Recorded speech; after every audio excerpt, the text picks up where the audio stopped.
Hey guys, what's going on? John Haddock here, joined by Your boy William Bethea. Today we're going to be talking about Giant Size X-Men Fantomex #1. I'm not the X-Men guy, he is. What'd you think? Woo! I like this. Look, let me tell you. When my man broke him up to the world, I like the world. I like the whole simulation. I love the world. So what B's going at is, this book kind of retells or tells. I'm not familiar with Fantomex. The only time I've known Fantomex is during the Uncanny X-Force run where Wolverine took them over. Yeah.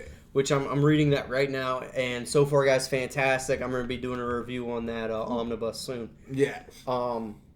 He basically is this, by Weapon Plus, he's this genetically engineered super soldier to fight mutant kind. And this, we kind of get to see his backstory. There's two versions of him. Yes. One has a circle, the other one's like a diamond. Yeah. And they kind of get separated. One gets developed inside the world, system that they created. It's like a different dimension with all kinds of crazy shit going on. Yes. And it's very, very hostile and hard to live in. Oh yeah. I think that's the best way to sum it it is up. a combat ground. It's a proving ground. Yeah. You jump in there, it's on. So this book for me, kind of was boring in a lot of places. Storytelling with this is they took a character who I feel isn't as starstruck as Jean and Emma Frost. I can get behind a book like that. That would be really cool. Magneto, 100% absolutely. I don't really care about Nightcrawler. Didn't pick up his giant size one. I only got this one because I just started reading that on Uncanny X-Force, and he's really cool in that. Yeah. In this, not so much. I just felt like this was... X-Men is doing Empire right now. So I feel like their storyline is kind of halted. They're dealing with this giant crossover, and they use this to move along the Storm. Yes. Storm's dying. Yeah. She needs help. Yeah. But the whole book is him going back and forth to this world to meet his clone brother, and he's like, I don't want to leave the world. Okay, cool. He leaves, comes back. I don't want to leave. Yep. And then finally, instead of him going back, Storm shows up and says, hey, I want you to take me to the world because apparently she's sick and that can help me. Yeah. But I mean, it just really didn't do it for me. It's not the worst book I've read, but it's not the most. I felt like it could have been better from seeing him in X-Force and how cool he is in that, and to reading this, it's a real downgrade for me. Well, I'm gonna look at it from the aspect of when I caught on to him, and this was Xavier using his body. Mm-hmm. Okay, so Xavier had to use his body. Now we've already touched on his background as far as him being a mercenary and him, being paid to do whatever. All right, but what I liked about this is it showed he has a heart. He cares about his brother. And the reason he kept going back for decades is to try to get his brother out. But his brother had to make the choice of getting out. And the thing was, because of the way the world was built, he couldn't go in there by himself, because if he went in by himself, he probably couldn't make it out. He always had to have a squad to go in there and to deflect those things that were created to attack anything that came into that world. The world. And I like how he went to the Hellfire Club. He went to another group. He even went to the Humanoids or some BS. But the cool thing was, he said, yo, I had tried to talk to the Avengers. I tried to talk to everybody else, but they didn't deem worthy. Not deemed worthy, but the thing I think was, he couldn't get them all to come out. And that's the key. He needed a group to come out. But it's funny, when he went to the mutants with Wolverine and Cyclops, they went in and must have, because of the way the storyline is, must have came out clean.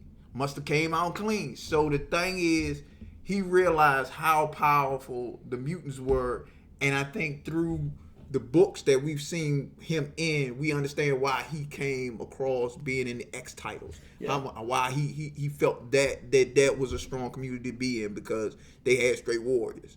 I think this title here sets that understanding of why he is where he is with the X-Men. Yeah. And it's great. It's great. It's great how it was pieced together. He also has that relationship with Wolverine. Yes.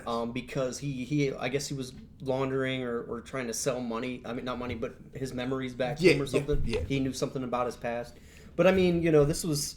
I mean, for me, it's with these giant-size X-Men runs, it's been really hit or miss. Yeah. I mean, the first one I hated. The Jean and Emma Frost one, there was no dialogue. It was just a picture storytelling, and it could have been so better. He liked it, but these two characters have so much friction between them, and the fact that you're going to put them in the same title, how does that not sell? Like, Jean's husband cheated on her with Emma Frost. Like, the setup is so cool. X-Men has always been like this weird soap opera love triangle BS. And it's still like that today, regardless of what you want to say. But let me finish. Okay. So you have that going on. Now you put these two characters, these two powerhouses, in the same book. Yeah. And they don't do nothing except go through like a mushroom dream, an acid dream, and then you have the Magneto one was cool. Yes, it was. That one was really cool. Yes, it was. Maybe because I like Magneto, I liked it a lot. I didn't read the Nightcrawler one. The Nightcrawler one was cool. Of course it was. Yes, it was. What was it? Then we read this one. Yes, which was cool. This one was kind of boring. It moves along the Storm storyline that started in the first X-Men giant-sized book.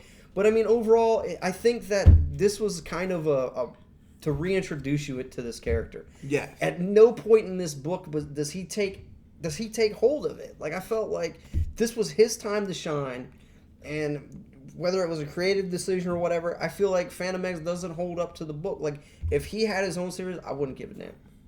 He, to me, doesn't add. This writing of him doesn't add enough. If you take the Fantomex from the X-Force book by Rick Remender, I'm reading that. I'll read that. I'll go get that tomorrow. Okay. But with this, I mean, it is what it is. I think the Giant Size X-Men books, these titles came out, and what they did was just reinforce who the people were that they were focusing on. Yeah. And giving you a good, solid understanding of where they are and what they're about and how they are going to connect with the whole Krakoa X-Men world. I think it was great with the Jean aspect, and I like how it followed all the way back with not just Jean and Storm because of her situation, but understanding that, hey, Storm is now coming full circle, and he is a part of getting her to a place where they think that they can cure her, because if she dies and can't be resurrected, it's gonna be an issue.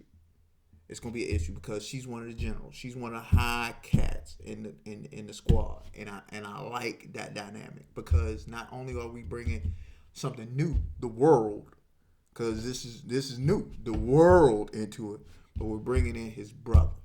So we don't know what his brother's gonna be. He could be that savage when he come out. We don't know what. Yeah. So I like it. It was good. It had good pace. Got good flow.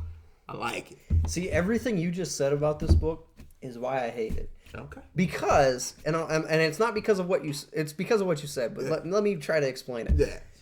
The book doesn't explain any of that stuff that you just said.